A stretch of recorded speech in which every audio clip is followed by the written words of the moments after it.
सभी को राधे राधे, सभी को प्रणाम। कैसे हैं आप लोग? उम्मीद करती हूँ सब अच्छे होंगे। कैसे हम आत्म नियंत्रण करके, आत्म परिवर्तन करके सच्ची उपलब्धि हासिल कर सकते हैं। क्योंकि जब तक हम खुद को नहीं बदलेंगे ना, हमें कोई उपलब्धि नहीं मिल सकती है, कोई सफलता नहीं मिल सकती है। ये आपने अपने आसपास के लोगों को भी देखा है और सुना भी है। आज से जब मैं बैठ जाती हूँ, मैं वही हूँ जो मैं रोती थी, गिड़गिड़ाती थी और मैं अन्याय सह कर भी चुप रहती थी। कोई रास्ता नज़र नहीं आता था कि मैं किस रास्ते पर जाऊँ। ना कोई रिश्तेदार, ना कोई रास्ता। सारे रिश्तेदार और सारे रास्ते मैं निहारती थी। मैं टुक टुक देखती रहती थी कि कोई मुझे आकर इस ज़िंदगी से निकालेगा, इस नर्क से निकालेगा। लेकिन सारे लोग दोषारोपण करके चले जाते थे कि कैसी महिला है, कैसी औरत है जो खुद को, बच्चों को, पति को नहीं संभाल पाई। और ये बात सच है कि मैं सच में एक अच्छी पत्नी, एक अच्छी माँ नहीं बन पाई। और इसका कारण और सिर्फ कारण पुरुष की मानसिकता होती है, जो खुद को बदल नहीं सकते और अपने बच्चों को भी अपने जैसा बना देते हैं। आप लोगों ने मुंशी प्रेमचंद्र की निर्मला तो अच्छे से उपन्यास पढ़ी होगी। निर्मला की क्या गलती थी और उसके पेरेंट्स की क्या गलती थी, बताओ? अगर तोताराम की मानसिकता सही होती तो क्या उसके तीनों बेटे इस तरह के निकलते? क्या निर्मला इस तरह घुट घुट कर मरती? क्या तोताराम का घर बर्बाद हो जाता? अगर तोताराम की मानसिकता अच्छी होती तो मानसिकता पर निर्भर करती है कि आपका आने वाला जीवन कैसा होगा। जब इंसान का पति बेवड़ा निकल जाए और बच्चे बदतमीज निकल जाए तो उस औरत पे क्या बीतती है, ये जिस पर बीतती है वही जानता है। और उस दुर्गति भरी ज़िंदगी को से निकलकर, दुर्गति भरे जीवन से निकलकर हमने अपने जीवन को बहुत ज़्यादा तो सफलता हासिल नहीं की, पर जो भी उपलब्धि हासिल की वो मेरे लिए बहुत है। और मैं खुद से ही प्रॉमिस करती हूँ, खुद को आईने में देखकर खुद से प्रॉमिस करती हूँ कि मैं तुम्हें इस ज़िंदगी से, इस नर्क से निकालूंगी और तुम्हें अच्छा जीवन दूंगी। ये मेरा खुद के लिए प्रॉमिस है। तो जब तक आप नहीं बदलोगे ना, आपको कोई नहीं बदल सकता है। आपकी उपलब्धि तभी आपको मिलेगी जब आप खुद को बदलोगे।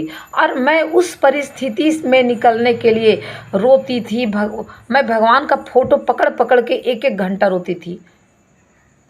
कोई फ़ायदा नहीं हुआ। लेकिन जिस दिन मैंने भागवत गीता को पकड़ा और उसे पढ़ा तो मुझे समझ में आया कि भगवान जब कृष्ण का मदद नहीं किए, वो भगवान थे, तो वो कहाँ से मेरी मदद करेंगे? मुझे हाथ, पाँव, आँख, दिमाग सब कुछ दिए हैं। अपना भूत, भविष्य और वर्तमान सब मैं खुद बदल सकती हूँ। और मेरा ऐसा सोचना और ऐसा संकल्प लेना, और मैंने अपने आप को हर दिन बदलते हुए देखा। मैं मुंशी प्रेमचंद्र को पढ़ती थी, मैं और हरिवंश राय बच्चन की पुस्तकें पढ़ती थी। मैं बहुत सारे ऐसे भागवत गीता हो गई, बहुत सारे श्री राम का जीवनी पढ़ी। उसके बाद मैं लोगों का जीवनी पढ़ती गई। अब्दुल कलाम आज़ाद जो हमारे देश के राष्ट्रपति थे, ऐसे मैंने बहुत सारे लोगों का जीवनी पढ़ी और मैं धीरे धीरे स्ट्रांग होती गई। और अब इतना है कि मैं रोती नहीं हूँ किसी के सामने।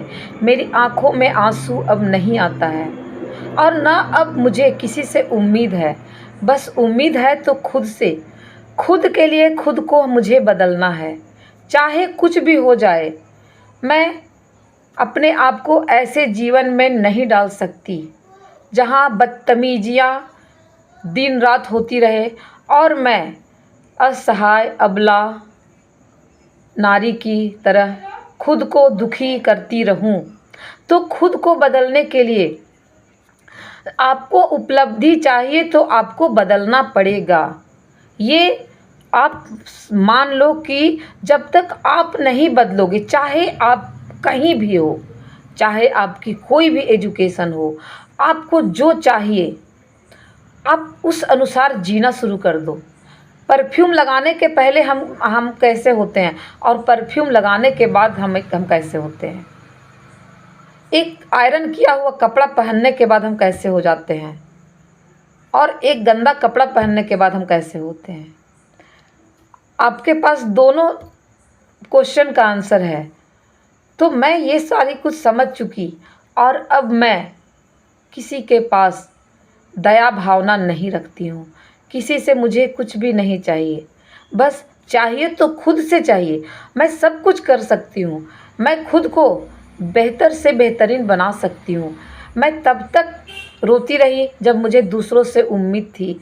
मैं खुद को सही होकर भी सही साबित नहीं कर पाती थी, क्योंकि मैं कमज़ोर थी, कोई मेरी मदद करने वाला नहीं था। और आज मैं किसी की परवाह नहीं करती हूँ। कोई मेरे बारे में क्या बोल रहा है, ये मैं सोचना पिछले 1-2 सालों से बंद कर दी हूँ। चाहे कुछ भी हो जाए, जब मैं सही हूँ तो मुझे दूसरों की सहानुभूति लेने की क्या ज़रूरत है। मैं वीडियो इसलिए बनाती हूँ ताकि आप लोग मोटिवेट हो सको, जो जहाँ हो, कि जब मेरे जैसी औरत वहाँ से यहाँ तक निकल सकती है तो हिम्मत बनाए रखो। हर किसी के जीवन में बदलाव होता है और सच्ची उपलब्धि तभी हासिल होगी जब आप खुद बदलोगे। खुद को बदलना, खुद को बुरे जगह से निकालना ही एक सच्ची उपलब्धि है। पति क्या होता है, पत्नी क्या होती है और बच्चे क्या होते हैं, जब एक दूसरे के लिए समर्पण नहीं है, एक दूसरे के लिए सम्मान नहीं है, एक दूसरे से प्यार नहीं है, तो साथ रहने से क्या फ़ायदा। तो साथ न रहकर अलग होकर हम रहें और तब समझ में आए कि हम एक दूसरे के लिए क्या थे, क्या कर रहे थे और क्या कर सकते थे। तो अपने आत्मा को बदलिए, अपने मन को बदलिए और मन को स्ट्रॉन्ग कीजिए, चाहे पुरुष हो, महिला हो, बच्चे हों। जब तक आप खुद को नहीं बदलोगे, आपकी परिस्थितियां कभी बदलने वाली नहीं हैं। खुद को बदलो और अगर तुमने सपने बड़े देखे हैं तो उन सपनों को पंख लगाओ, उसके लिए मेहनत करो। कोई तुम्हें मदद करने के लिए नहीं आएगा। अगर तुम्हारे पेरेंट्स तुम्हारे साथ हैं, तुम घर में रह रहे हो, तुम्हें खाना मिल रहा है, तो भगवान का शुक्रिया करो कि भगवान तुम्हारे साथ हैं। जब घर से लोग निकलते हैं अकेले ना, तो उन्हें समझ में आती है कि एक रोटी की कीमत और एक बोतल पानी की कीमत क्या होती है। खुद को बदलो। जब तक खुद को नहीं बदलोगे, तुम्हारा कहीं सम्मान नहीं होगा, तुम्हें कोई उपलब्धि हासिल नहीं होगी, तुम मनुष्य होने के लायक भी नहीं बनोगी। सभी को प्रणाम, सभी को राधे राधे। वीडियो अच्छी लगती है तो सब्सक्राइब कीजिए और वीडियो को अच्छे से देखिए।